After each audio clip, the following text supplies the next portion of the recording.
एक समय की बात है। एक गांव में दो दोस्त रहते थे, रामू और शामू। रामू बहुत ही चालाक और होशियार था, जबकि शामू थोड़ा सीधा सादा था। एक दिन रामू ने शामू से कहा, शामू, हम दोनों जंगल में फल तोड़ने चलते हैं। शामू ने खुशी खुशी सहमति दी।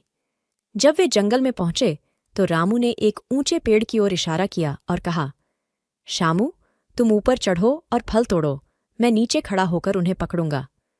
शामू ने बिना सोचे समझे मान लिया। शामू पेड़ पर चढ़ गया और फल तोड़ने लगा। जैसे जैसे वह फल तोड़ता, रामू नीचे खड़ा होकर उन्हें एक झोली में डालता।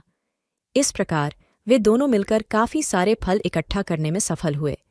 जब शामू ने नीचे देखा तो उसने देखा कि रामू ने सारे फल अपनी झोली में डाल दिए थे। शामू ने कहा, रामू, हमने ये फल मिलकर ही तोड़े हैं, तो इन्हें आधा आधा बांटना चाहिए। लेकिन रामू ने मुंह चिढ़ाते हुए कहा, मैंने तो सिर्फ फल पकड़े, तुमने उन्हें तोड़ा, इसलिए ये सारे फल मेरे हैं। शामू ने इस पर हंसते हुए कहा, तो फिर तुमने जो फल मैंने तोड़कर नीचे गिराए वो तुमने पकड़े, इसलिए वो फल भी तुम्हारे होने चाहिए।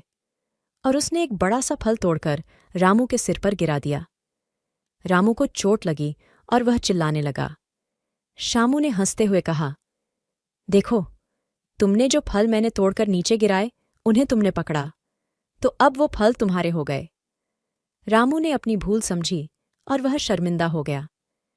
इस कहानी से हमें यह सीख मिलती है कि हमें किसी के साथ धोखा नहीं करना चाहिए। अगर हम ऐसा करते हैं तो अंत में हमें ही नुकसान होता है।